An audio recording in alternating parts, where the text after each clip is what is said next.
What's going on? It's D-Man.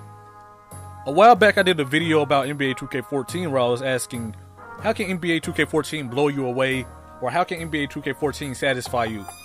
So now it's only fair that we talk about NBA Live 14 now. Pretty much the same question. How can NBA Live 14 blow you away, or how can NBA Live 14 satisfy you? Now first off, I want to say this. I'm looking at Live as its own game. I'm different from most people because when most people talk about NBA Live, what's the first thing they do? They try to compare it to 2K.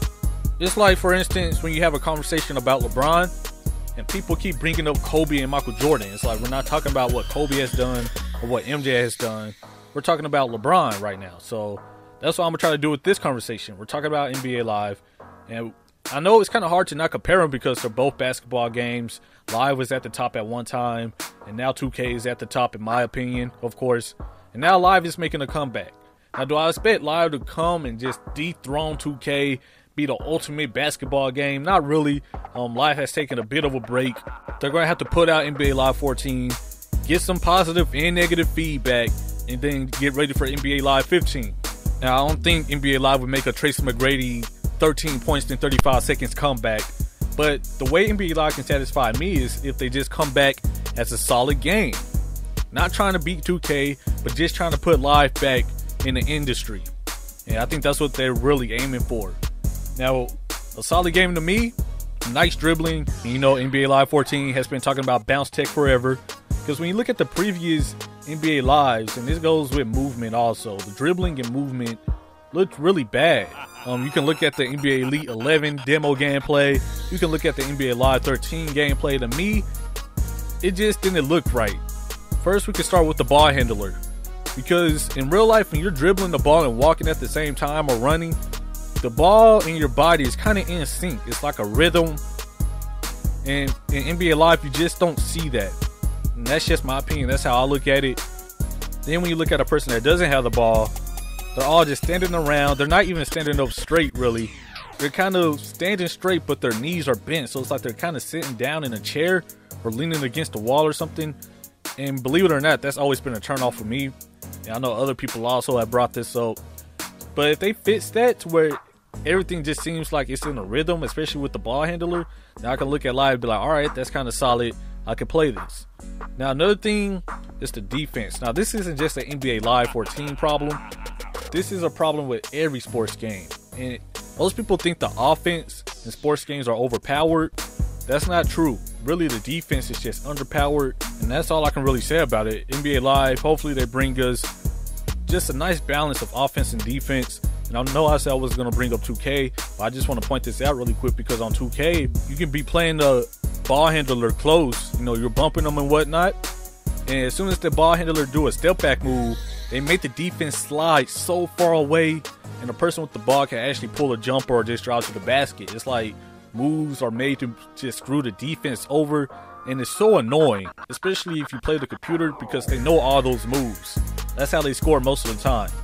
And so hopefully we just get that balance. Another thing is the online capabilities. I remember back on NBA Live 10, the 5v5 mode, the online was pretty much smooth. You know, you could jump in the game with your friends, nobody would get kicked out. And I like that about NBA Live or EA in general. You know, most of the time their servers are on point. So hopefully that continues with NBA Live 14. It's funny because I was going to bring up specific gameplay issues and stuff like that. I don't want to get into that. That's a whole nother video. This video would be too long if I did that.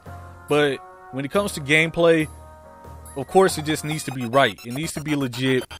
If they're going to put animations in the game, make sure that it's not too many animations, but they're still at the same time various animations. Have to find that balance.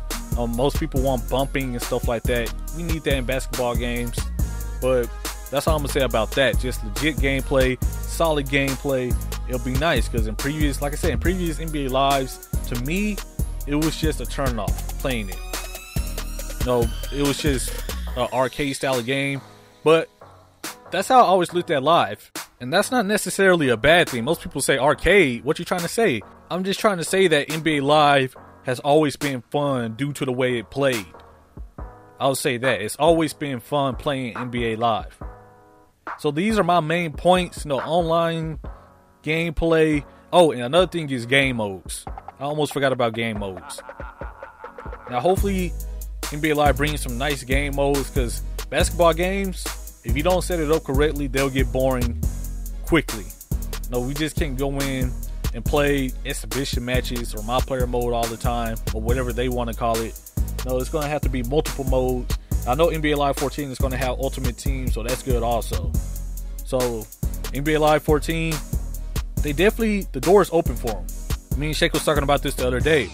One main thing is that NBA Live can't come out with these smoke screens. No, we haven't seen any gameplay, any real news. It's just been the same thing over and over again. Trailers and bounce tech. Trailers and bounce tech. You know, it's getting to that time where we just need that information, because next gen consoles are pretty much right around the corner. Not really. I mean, they're later in the year, but at the same time, they're right around the corner. So anyways, this is how NBA Live can satisfy me. Leave your comments down to holler at you guys later. Peace.